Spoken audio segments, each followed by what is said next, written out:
The hunt for 12 people linked to the torching of 21 trucks across South Africa. The spate of attacks comes amid the second anniversary of the deadly July unrest in 2021. Now, in a bid to quell the attacks, the SANDF has been deployed to hotspots once again. For reaction, I'm now joined by crime forensic investigator at Bizztracers. That's Calvin Rafadi joining me this morning. Thank you so much, Calvin, for making time to have this conversation. It's quite concerning seeing the spate of these trucks being torched, especially at this rate. From the weekend to date, we've seen quite a number of trucks being burned in Mpumalanga, Limpopo and KwaZulu-Natal. But does South Africa have a history when it comes to the torching of trucks, or is this a new phenomenon? Good morning, Tumelo, and good morning to your viewers. No, this has been an ongoing crime, but as we are seeing now, it has become rife. So this particular syndicates, they actually want to send out a message. But if you recall, what really happened is there was a memorandum some time ago which was delivered to the Department of Transport and to the Department of Labor. And this particular memorandum, the drivers or some groups, they were complaining that many foreign nationals are hired in this particular space of truck driving industry. And they were complaining about the Department of Transport, the issues about the PDP, that they are given first preference and the likes. But as we have seen now, these people now, they are sending a strong message, and it's high time that the government must actually pay attention. And as they claim that they have formed a tax team, what does their tax team report say about all these issues? What is their conclusion? Also, you don't...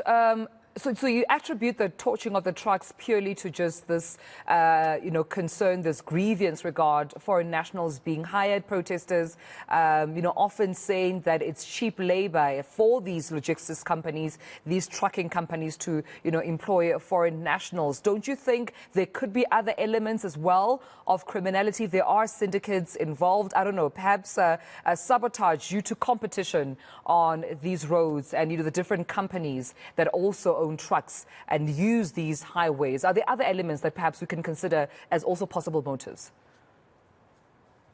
No, the way I've analyzed the situation, there are no any other elements. But this is, it tantamount to economic sabotage. But the way these people operate, they stop the truck, they jackknife the truck, they don't even loot anything in the truck, and then they just burn the truck. So it shows that, and they don't specifically target a specific company of trucking. Let's say your Imperial or whatever, there are different types of companies that could have been targeted, but they just randomly target the trucks. And if it was a thing that can be linked maybe to perhaps the July unrest, we've seen that not only trucks were burned, but even factories were broken into, people were looting and they were burning factories. So this one is specifically for trucks. They don't even loot, they take out the driver. They don't even have time to, scrutinize the passport, whether it's South African or he's a foreigner, and then they send a message by just blocking the traffic and then burning the truck. But the worrying fact about all this, having said all that, is that the police top brass, they've admitted that they are sitting with some intelligence report prior to this incident. So I think it's high time now, companies that have lost and that their trucks are banned, they need to sue the state.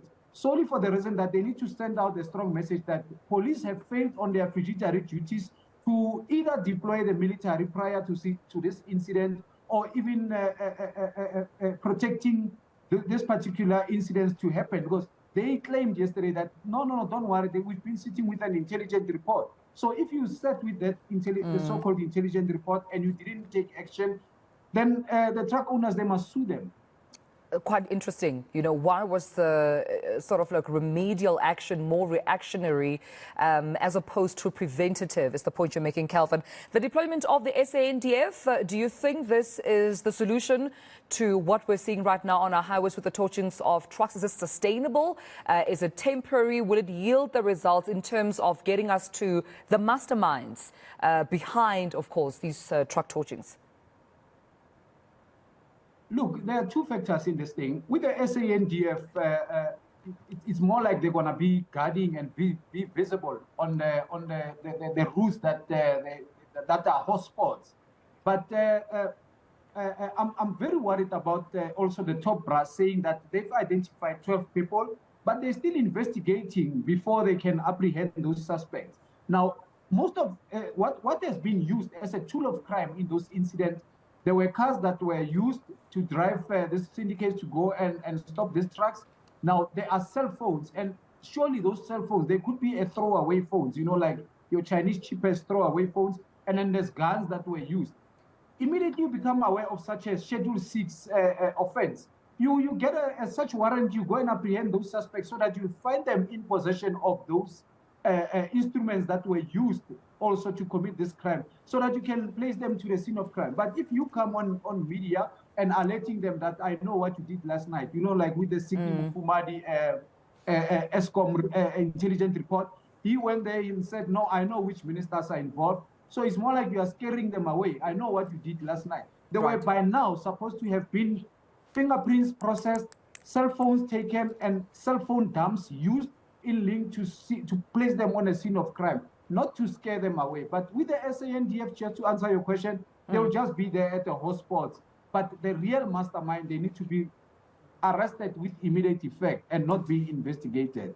Before I let you go, Calvin, if they are not arrested, if they are not found and brought to book, what are the consequences for this country? What are the consequences for this industry and the economy? I'm asking this because there have been concerns and a lot of questions posed as to whether we should find a link between the 2021 July unrest and this new trend we're seeing, or phenomena recently of the torchings of trucks back-to-back, at least since this past weekend. There's almost like an uncertainty, an unrest in terms of, and excuse the pun, of whether or not we'll see again a build-up of what happened in July 2021 with the unrest, because close to 27, if not more, trucks were burned during that time alone. And to date, we still don't know if there were any convictions when it comes to those trucks being burned.